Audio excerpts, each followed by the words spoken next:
Amen sa awit na ginhatag sa natong mga youth. Ako ang ginapasalamatan si Trixie, una sa tanan sa pag-imbitar sa akon din sa church ninyo, Kuya Dong. Sa pagsulod ko, nahalat ako kay medyo simentado na sa katubangan. Grabe yung improvement, no? So, sabi ni Ate Trixie, Ate Maureen, i-invite mo po mo mga family. Kay gamay-gamay lang po ang atong kagkaigsuunan didi. So, indikaran ko daw sila. I was expecting gamay man lang gayon. I was surprised. Nadamo kang gali, Ate Trixie. Nalimpay ako na nakita kong na may mga new faces talaga, especially my youth. Teenagers. Praise the Lord. Tapos nagapagamit sila sa mga newly baptized sila. Sabi ni Ate Trixie, newly baptized. Pero si Ken naghatag sa niya spiritual reading, and the ladies naghatag sa niya the special song. And for a newly baptized, mabihira rin na siya. So, pasalamat kita na may wakit ang mga hapatan noon na nagpagamit sa buhat ng Ginoo. Sabi ko, Ate Trixie, ano ang topic? Okay, pag-assign niyo sa akin. Sabi niya, Ate Maureen, andidi sa Spirit of Prophecy na book. Tapos, volume 2 na dawan akong assignment chapter 1. The first advent of Christ.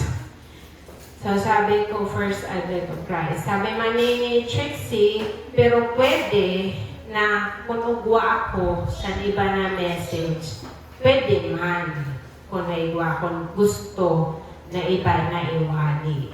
So, sabi ko, dili. Kasi, in my experience sa Masbate City Church, may assignment man dito. And, pag adalan ko na mga sa ako mismo ang natututo. So, may naaaraman kita. So, sabi ko, sige, anuhan ka na message. Amin na akong gusto na i-message. So, in-search ko na po, mga kaisunan, sa internet. In-scroll ko na po siya. Chapter 1, the first advent of Christ. Scroll ko pa baba. Scroll ko pa. In-scroll ko pa gayon. Hala.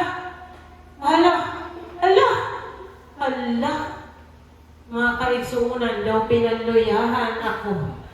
Sabi ko, ay, base nito na lang maging prepare ko na wali. Naglaba man sini. O, nabalaba kayo na kaigsuunan. Mabasa pa lang ako. Daw, ako, sabi ko, damot man sini. And alam mo, sabi ko, ang mga wali ko na lang dati. Damok man ako ng mga message dati, amo na lang. Pero, sabi ko, every time na nagabasa ako sa writings ni Ellen G. White, I always find a gem on a message. And kikita ako na matahong. Sabi ko, sige, hanapon ko ang treasure, sininahalaba-laba na message. And lo and behold, I was blessed sa mensahe sa Ginoo sini.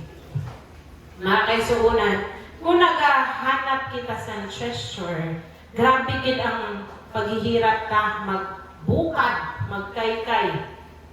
Amo man na struggle ko sini. 1 to 2 paragraph, tunaan ko. Nagtaod, turog na ako. Nagtaod naman, basa naman ako. Magbata ko, basa naman. Pagkatataod, nagtulak sa Facebook. Scroll. Grabe talaga na-struggle. Maghanap sa treasure. sure sa usad na chapter sini. But then, nag-aampungan ako, Lord, buligin man ako, ginadistract ako ni Satan. Buligan mo ako na unta, dili ini masayang na mensahe. The first advent of Christ. May usad pagid ako na ginado unang-una makaisunan. Pag sinabi mo na first advent of Christ, una na pagkadisan Ginoo, nano nasa isip niyo sina? Dili ba iton baby na adto sa manger, na ada sa mga Belen sa Pasko? Sabi ko, kakumo naman sini, nano man ang akong sining ma-message. Aram naman ini santanan. Si Jesus ginanak na baby adto sa manger, adto sa mga hayop. Ano pa man may iba sini na message? But then, I tell you mga kaisuunan, ugwagan isang matahong-tahong na mensahe sinin na chapter. So before we start, shall we pray?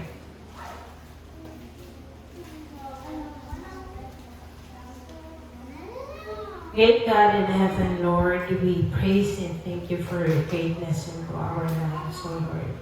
We pray for nothing but the Holy Spirit to possess each one of us today, Lord. As we study your holy words, Lord, may your wisdom, your heavenly wisdom will empower us, Lord, that we will receive the wonderful and timely, urgent message for each and every one of us here today. We pray that Satan will not be victorious to distract and to destroy the message. We pray that the Holy Spirit will remove me and only you will be with us today. Thank you, dear Father. Forgive us our unworthiness. You called us and you called me. You will help me through this. I ask in the name of Jesus. Amen. And the Spirit of Prophecy, Volume 2, or the first advent of Christ, mga kaisunan. Happy Sabbath sa aton tanan, and ang aton title, hali sa nina chapter sa Bible is this. Intituluhan kinisan, Prepared or Unprepared, the Lessons from Christ's First Advent. So, nano na mga lesson ang makuha ta sa una na pag-abot ni Kristo. Parallelism today. Kag sa pagkakapareho sina sa aton yana. So that we will study. And the most important event in the history of the universe, amin na mga kaisuunan ang pag-abot ni Jesus dito sa kalibutan. Ang una niya na pag-abot. And more than looking at the story, pagkita sa na may bata, naging anak dito, more than that, we will examine a deeper question. Usad na lang with kaayo na nga. When Christ came the first time, who were prepared and who were not? Ato nini pag-examinon sa pag-abot niya, sino ang preparado pag sino ang dili. Because the truth is, mga kaisuunan, history repeats itself. Ang kamalian sa mga kaama-amaan natong dati, ginahimo tagihapon na. Gimbuto ta dati, na priso na dati, bubuto ta pa yan na. Pero kita sina ng mga human being, we repeat the mistakes. Okay? So, we hope not to repeat the mistakes of the people during the first advent. Okay? Just as Christ came quietly the first time, mga kaisuunan, hilong kayo ang pag-abot sa Ginoo, wala nakaaraan. He will come again. Alam tayo na, di ba? Mabalik siya otro. Kaya gani, ang atong pangaran, Seventh-day Adventist. Kaya kita mga Adventist, dahil aram ta na ang Ginoo nagbalik o nagkadi dati, kag mabalik naman. Adventist kita. But, The Bible and the spirit of prophecy warn us that many who expected him were not prepared for him.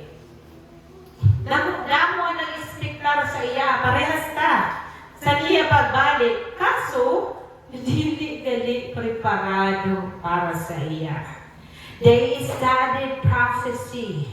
Ang mga katauhan niya dati, nag-study ngayon sa prophecy. Amo man kita yan na, di ba?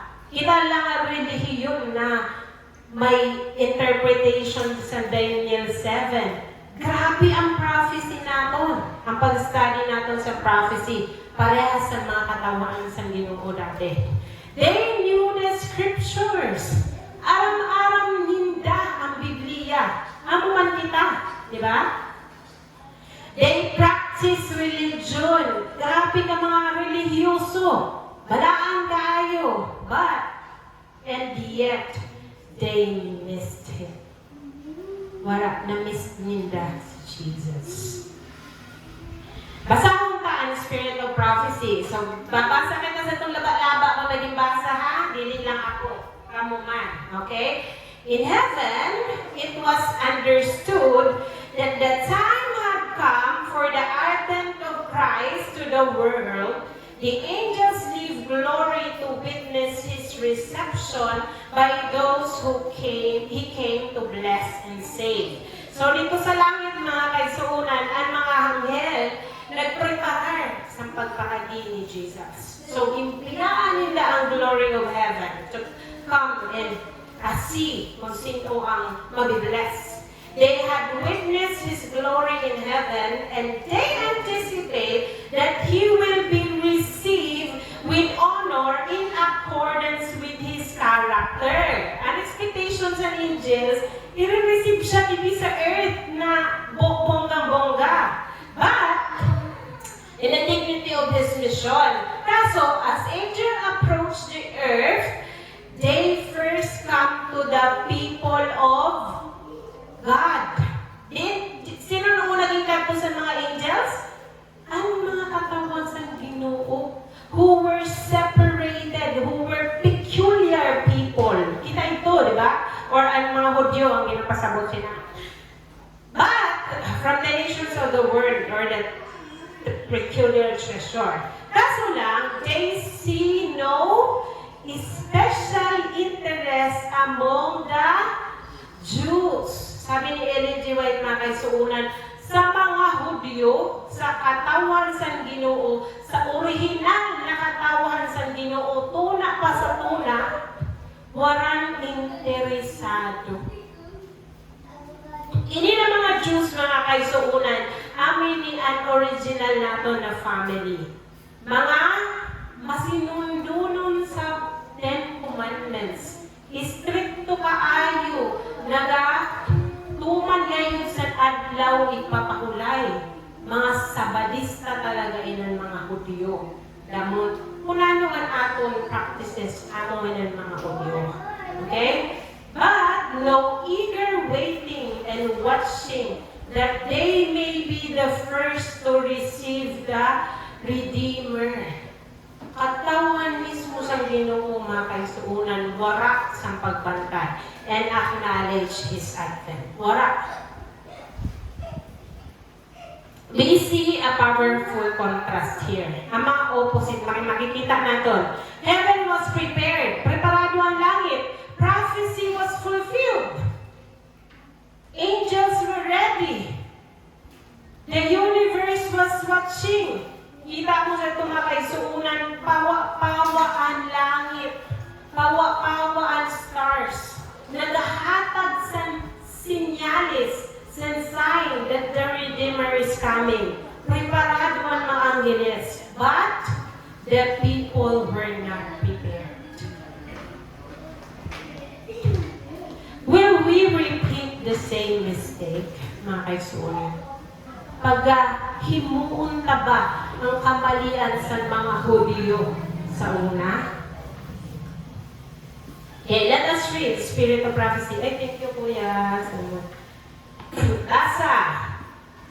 The divine Son of God was the only sacrifice of sufficient value to fully satisfy the claims of God's perfect law. Sa pagkasala ni Adan na kay suunan, nakasalanan na ng kalibutan. And only the Son of God at may sufficient value para makaatone sa aton. The angels were sinless, pero dili sinda pwede. They are of less value than the law of God. They were amenable to the law. They were messengers to do the will of Christ and before Him to bow. Ibig sabihin, hamubok ang mga angels sa Ginoo. So, dili sinda pwede ang i-sacrifice para sa salata. Kulang ang values ng angels. Kasi si Jesus, pwede man na dito siya mag-sacrifice. Di ba kasi siya ang Diyos, siya ang Ginoo. Pero nanukay siya, nanukay dili na lang ang angels. Because dili enough ang values ng angels. They were created beings and provisioners. Upon Christ, no requirements were laid. He had power to lay down His life and to take it again. No obligation was laid upon Him to undertake the work of atonement. Obligado ba si Jesus na magpakamatay para sa aton? No, He was not obliged. It was a voluntary sacrifice that He made. His life was of sufficient value to rescue man from his fallen conditions. That's biblical prophecy. Before Christ came to earth, heaven already made a decision. Ako pa siya nakadesisyon ng langit. Christ was the only one who could save humanity. Walang iba na makaluwa sa atong mga kasaunan, si Jesus lang. Therefore, this tells us something very important tayo. So, salvation is not cheap. Ang kaluwasan ta, dili basta-basta. Dili barato, dili cheap. It cost us the blood of Christ Himself. Redemption was not easy. Dili basta-basta. The angels cried. The first Advent was not ordinary. Dili ni siya ilang bilin nila pag Christmas. Ara nakikita nato na tigjis, baka lang ta makabakal na kitang bilin. Ang una na pag-abot sa Ginoo was not ordinary. Christ was equal with God. Waran kasing equal sa Ginoo kundi ang si Kristo and the Holy Spirit. Christ was commander of the heavenly host. Christ was the express image of the Father. Kung gusto ta makita ang Ginoo, Christ is the express image of the Father. Yet, He chose to come. Pinili niya na magkabi kita. Not because na magkalion kita or iluwason kita. Not because He was forced, but because He loved. Dili siya pinilit sa niya Ama. It was Jesus Himself who offered Himself. The angels could not do it. Di pwede ang mga anghel, mababa ang value. Man could not do it. Dili pwede na ang atong kasalanan ang maluwa sa atong kapwa na atong tao. Kaya no? Parares lang kita makasasala. Animal sacrifices could not do it. Yan na mga karnero na gipatay kaging offer could not atone our sin. Dili pwede. Only Christ. Jesus lang. Magbasa ka ta. The sacrificial offerings and the priesthood of the Jewish system, in priesthood sa mga Hudyo, alam tayo na pwede tayo ginadalan, were instituted to represent the death and the mediatorial work of Christ. So, kaya nagkaigwas nila ng mga priesthood system ang mga Hudyo sa una, na may altar, may offering, because it was to represent the death kagsan pag-mediate ni Jesus. Representasyon nila, di ba? na may mapatay sa kalero, tagi-offer. All those ceremonies had no meaning and no virtue only as they related to Christ. Wala ilang pulos na mga offering kung dili ina nagatukdok kay Jesus, who was himself the foundation of and who brought into existence the entire system. So, ina na mga pauro offering, ina na sistema tanan, the priesthood, and nagdara sina si Jesus. The Lord has made it known to Adam, kay Abel, Seth, hasta sini na mga ancient worthies, especially to Moses, that the ceremonial system of sacrifices and the priesthood themselves were not sufficient to secure the salvation of one soul. Pero ina na pag-offering, dili na enough para iluwas ang atong mga kalat.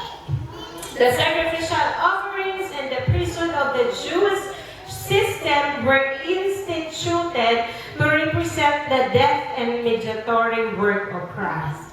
All those ceremonies had no meaning and no virtue only as they related to Christ. So the system of sacrificial offerings pointed to Christ.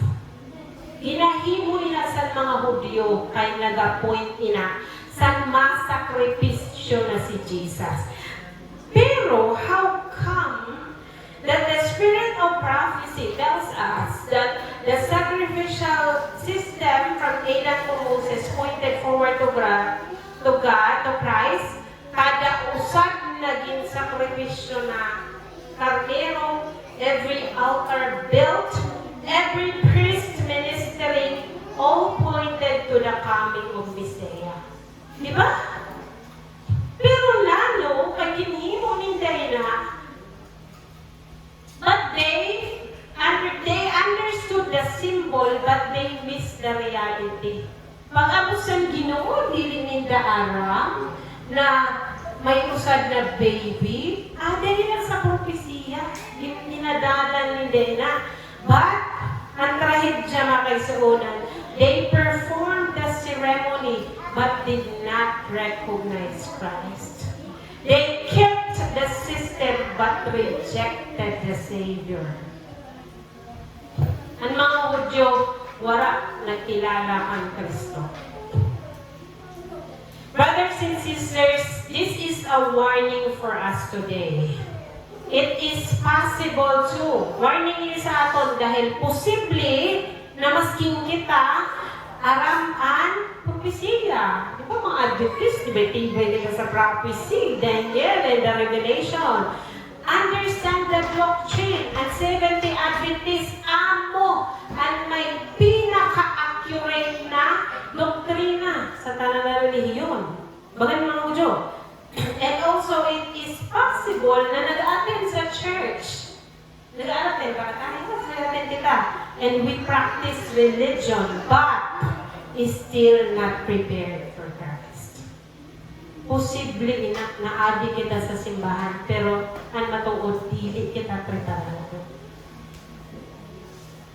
The Jews had religion, but no readiness. They had ceremony, but no surrender. They had tradition, but no transformation. Dati mga programa tulad sa Sabbath school hasta sa Divine Tanan, but no transformation. And when Christ came, they missed Him. Pag-abot sa Ginoo, grabe ka relihiyoso, but missed God. The purity of the priesthood had not been preserved, mga kaisuunan. Amin niyan, komento ni Ellen G. White. Daw sila, but was fearfully corrupted. They retained the forms and ceremonies of the systems of worship, while their hearts were not in the work. Grabe ang pagka-active sa trabaho sa Ginoo. Sa mga Hudyo, mga priests, mga Pharisees, mga scribe. Pero ang puso wala sa work. virtuous character. Mga personal nila na devotion sa Ginoo wala. Kundi ang display lang, ang outward. And the more they were wanting in the qualifications necessary to the sacred work, ang mga Hudyo, mga priests sa una, gusto nila maging qualified para maging elder, para maging director, para maging priest. But the more tenacious they were of outward show of piety, zeal, and devotion, panlabas lang. They kept the forms na kaisunan but lost the spirit. They kept the rituals but lost the relationship. Walang relasyon. They kept the ceremonies but lost Christ. This is dangerous mga kaisunan. Delikado kaayo ini na ati kita sa simbahan, ginakip na pangantanan na mga rituals, mga programa, but we lost Christ. Because outward religion na kaisunan can hide inward emptiness. So kita, sa natong mga ginapakita, sa natong pagka-religyoso, delikado kaayoy na kung ang sulod naton empty. They were hypocritical, sabi pa ni Ellen G. White. They loved the honors of the world and were ambitious to become exalted through riches. Siging parayaman, kataraasan sa ihi. In order to obtain their desire, they improve every opportunity to take advantage of the poor. They, especially the widow and the fatherless. Kunwari, ginabuligan nila, pero gina-take advantage nila ang mga pobre.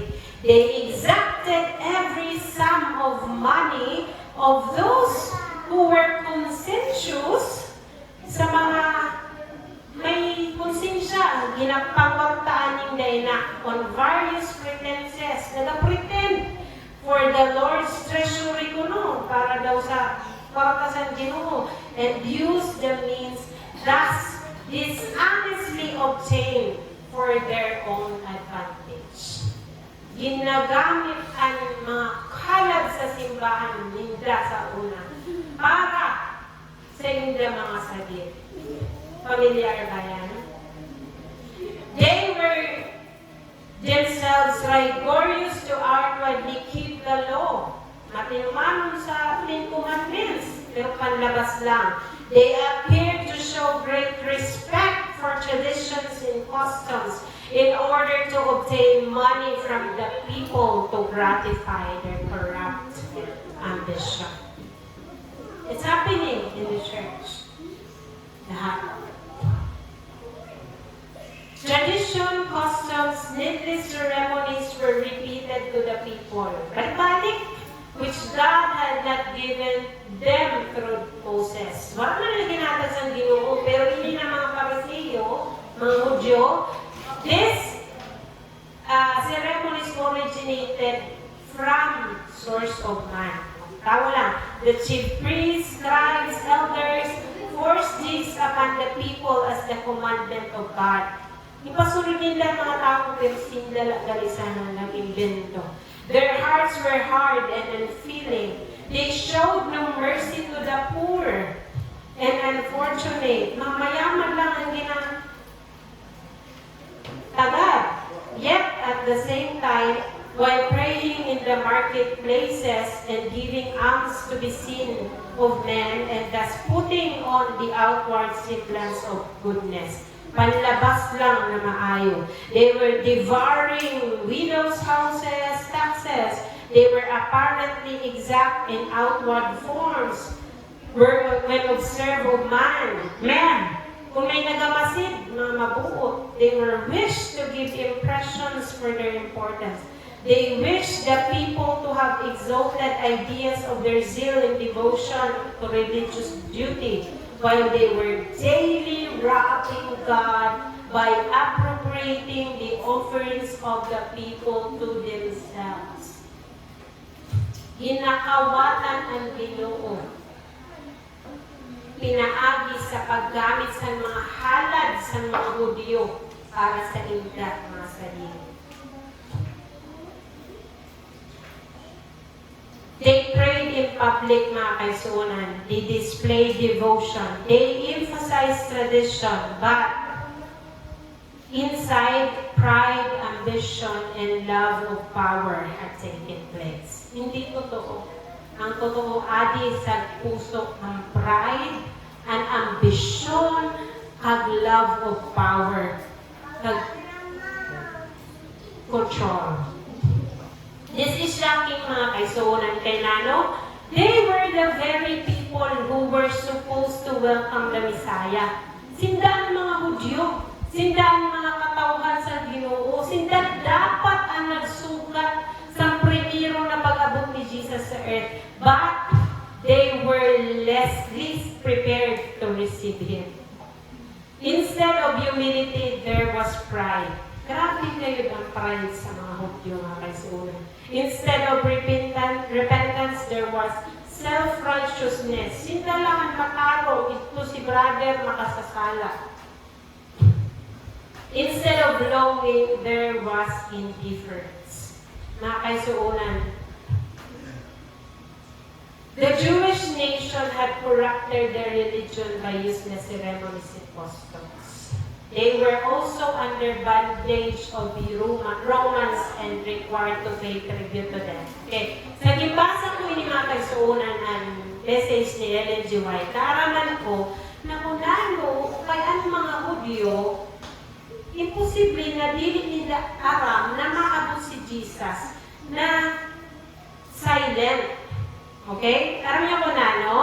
Dahil ang mga Hudyo gali dati, mga Jews dati, under the bondage of the Romans. So, kumbaga, slaves sila sa Romans. And the Jews were unreconciled to their bondage. Kumbaga, wala pa sila bayan. And they looked forward to the triumph of the nation through the Messiah. So, ang expectation nila, ang una na pag-abot ni Jesus, tayong pagbunga, kumbaga, powerful, and when pag-abot sa Messiah, ililigtas nila sa mga Romans. Kumbaga, si Jesus ang take over. Kag siyempre, being the people of God, sinda ang makapabor sila. So, kaya excited sila na si Jesus mag-abot. Kaso lang, dili nila expect na irugsito na pamahagi. Nasa manger. So, the Jewish people had been they could not distinguish between those prophecies which pointed to the first advent of Christ and those that describe His second and glorious appearing.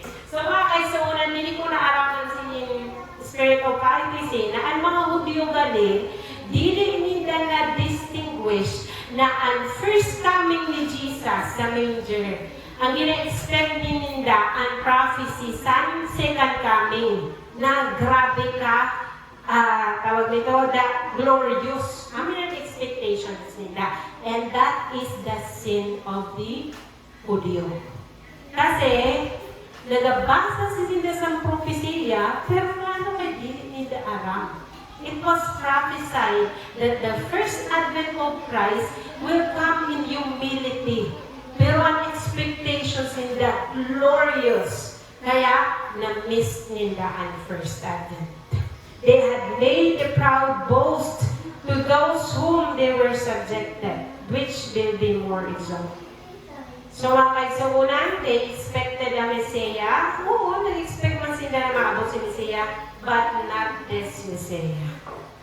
They wanted a king. Gusto nila hari. Ang expectation nila. They wanted power. They wanted national glory. O, kung magubot na ang Redeemer na ako, pusa ka mo ng mga Romans ka mo. Ha?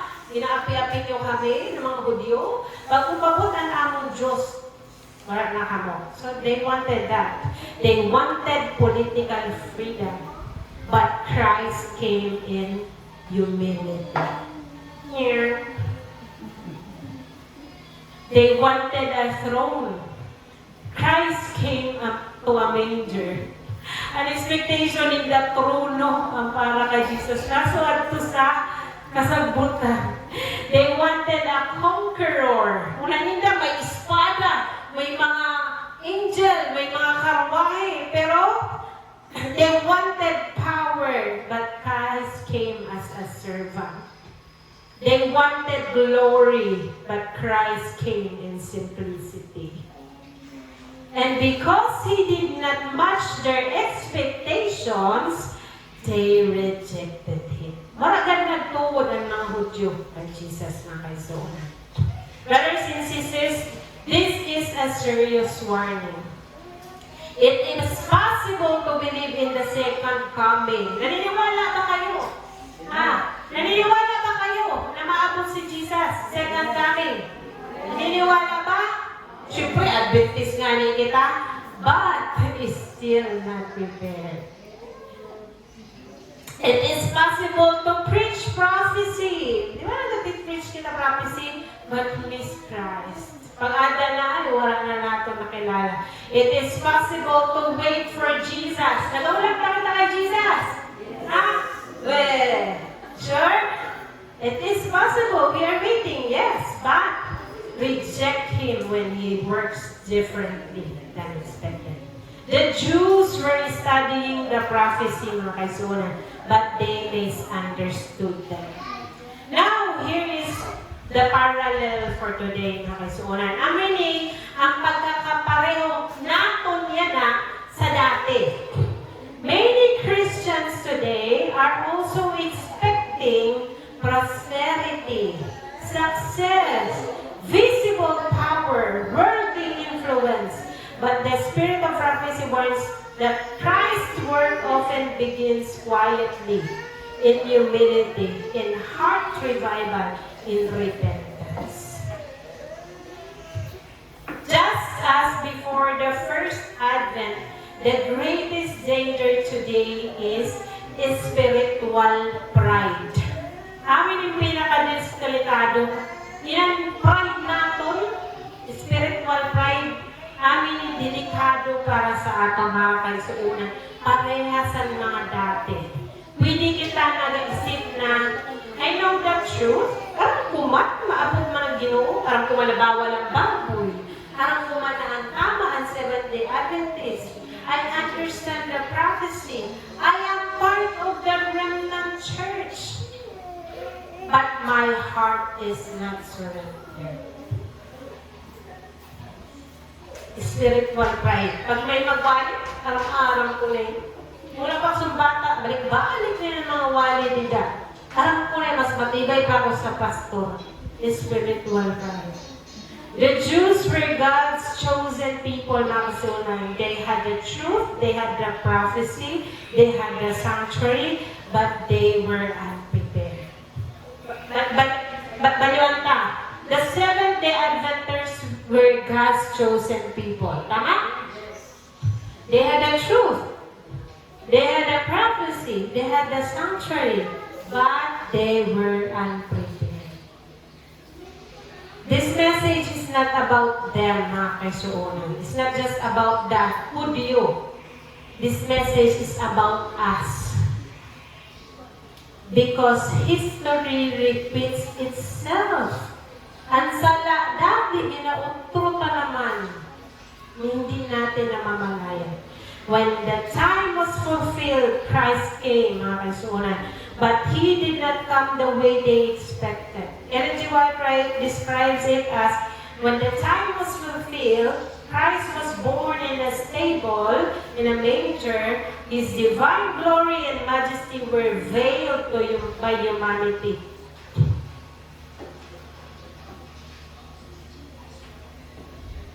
The majesty of heaven, mga kaisunan, si Jesus, was born in a stable. Stable natin. Ang bagan, kulungan sa mga hayop. The creator of the universe laid in a manger. The King of glory surrounded by animals. No royal welcome. No palace, no throne. And the most shocking part, mga kaisuunan, the religious leaders did not even know he had come. Kapait. Naging-inadal sa propesiya ang mga leaders ng simbahan. Pero wala na bantayan. While angels filled the heavens with glory, the priests continued their routine.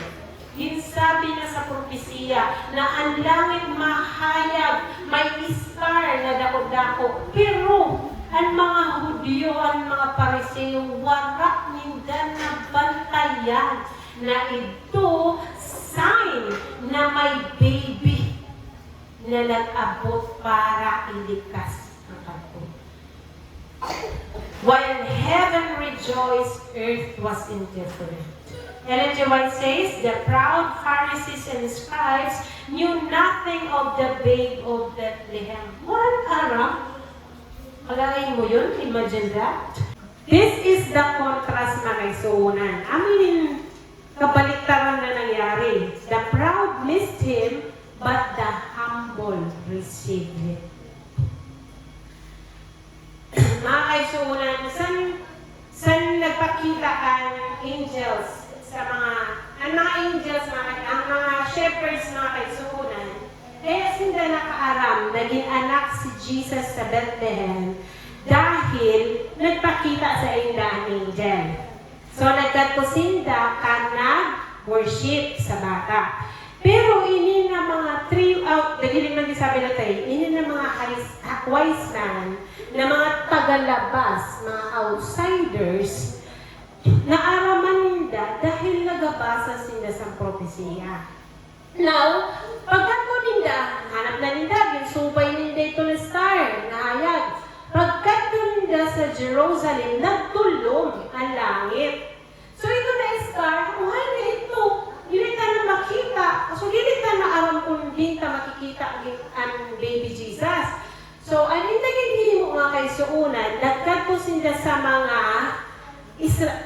Hudyo. Kasi sabi nila, imposible man na dili aram sa mga Hudyo na maabot si Jesus. So, siyempre sabi sila, hello, aram nyo unhain si Jesus, ang Savior, ang Redeemer. Nanarasinda, mga kaisuunan, na ang katawhan sa Ginoo, waran na hidiya. Ang nanong na pangyari. Dito kasi na naghunga, kay kunhain kay dili na ninda mariparuhan ang star sa langit. Nakasin na kay waran idea ang priest, waran idea ang scribe, waran idea ang Pharisees. Dito lugod, nakaalam si King Herod na may ipapanganak na hari. That's when King Herod learned that Jesus the Savior is coming. Kaya niya ipahanap at ipapatay ang tanan na baby. Dahil inform siya sa wise men. Dili ang mga Hudyo ang naka-inform sa iya. Now, mga tagalabas pa ang nag-study. So, that's when naalaman ni Herod na mago si Jesus, nainggit siya, na-threaten siya. So, yun.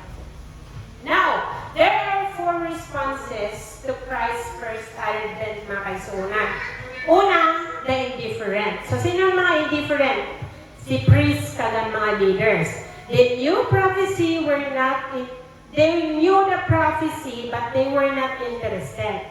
Alam nila ang propesiya, pero di sila interesado.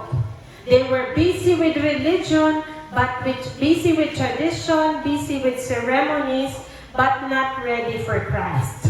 Uy, nagasusin na. Today, some are the same. Tama? Busy kita. Tama na, di ba? Busy kita, ma-doktor, ma-masters, and busy sa mga buhay.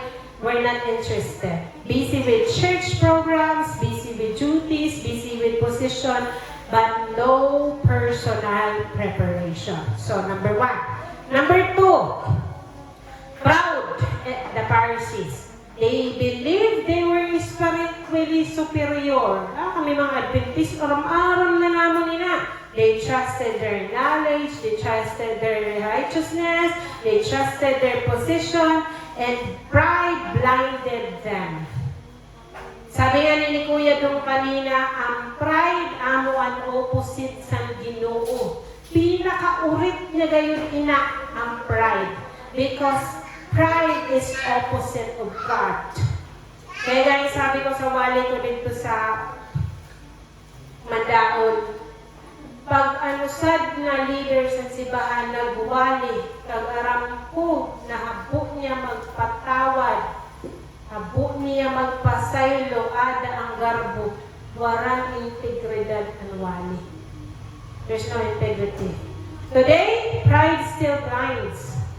I know the truth. I am in the right church. I understand the prophecy, but humility is missing. Wala ang pagpakumbaba. Ikatulo, the hostile, si Herod.